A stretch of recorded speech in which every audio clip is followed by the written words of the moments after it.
Iran এবং ইসরায়েলের যে যুদ্ধ চলছে, কেউ কেউ বলছেন যে ইরান একসময় সিরিয়া এবং ইরাকের অনেক সুন্নি মানুষদেরকে হত্যা করেছে।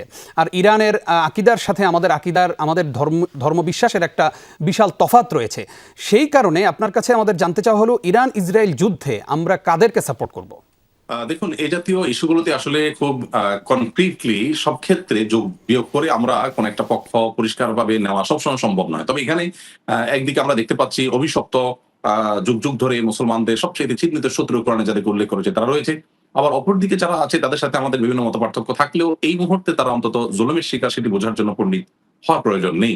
একজন মুসলিম সবসময় কারোর সাথে ভিন্ন মত থাকলে ভিন্ন মত আপন জায়গায় ঠিকই থাকবে, এবং তাদের কোনো অন্যায় থাকলে সেটার বিরুদ্ধেও তারা কথা বলবে। এবং আমি তো মনে করি যে ইরান এখান থেকে শিক্ষা গ্রহণ করবে, যে তারা একসময় মধ্যপ্রাচ্যের বিভিন্ন জায়গায় যে সমস্ত সুন্নিদের প্রতি নির্মম নির্যাতন করেছে, মসজিদ ভেঙেছে, মানুষ হত্যা করেছে, বোমা মেরেছে, তো সেই সুন্নিরা এখন সারা বিশ্ব জুড়েই ইরানের প্রতি সহমর্মিতা কিন্তু তারা এখন দেখাচ্ছে।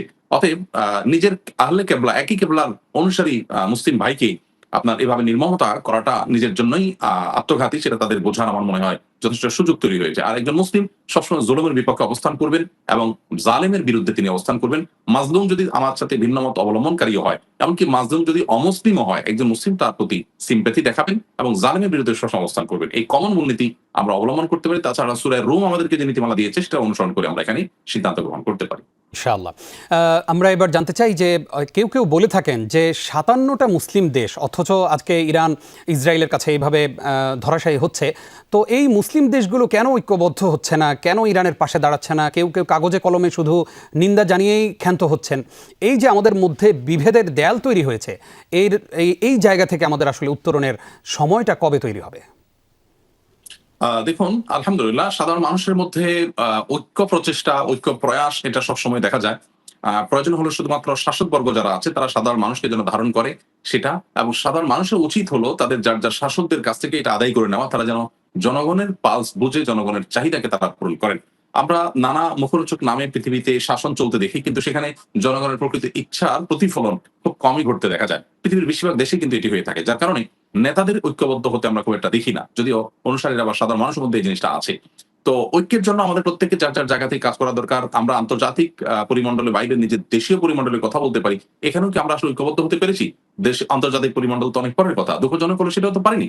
আমাদের ভিন্ন ভিন্ন মত থাকা সত্ত্বেও আমরা একে অন্যকে ধারণ করা, শ্রদ্ধা করা এবং বৃহত্তর স্বার্থে কাঁধে কাঁধ মিলিয়ে আমরা কাজ করার মতো নজির আমাদের দেশে রাজনৈতিক কালচার, ধর্মীয় কালচার কোনো ক্ষেত্রেই খুব একটা নেই। অতএব এই জিনিসটাকে যদি আমরা ডেভেলপ করতে পারি, সেটা ইনশাআল্লাহ আন্তর্জাতিক পরিমণ্ডলও একসময় হবে বলে আমি বিশ্বাস করি ইনশাআল্লাহ তাআলা।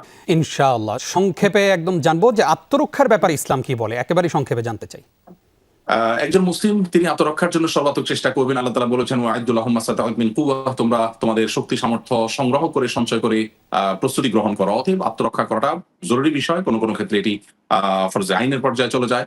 অতএব আত্মরক্ষা ইসলাম আমাদেরকে করতে বলে। প্রতিহত করা, আক্রমণ প্রতিহত করা, নিজেকে রক্ষা করার জন্য চেষ্টা করা, এটা শরিয়া নির্দেশনার মধ্যেই পড়ে। বিশেষ করে বর্তমান বিশ্ব বাস্তবতায় আমাদের দেশে সরকারি উদ্যোগে জনগণকে সামরিক প্রশিক্ষণের আওতায় নিয়ে আসা, এটা আমার মনে হয় সময়ের সবচেয়ে প্রয়োজনীয় কাজগুলোর মধ্যে থেকে একটি।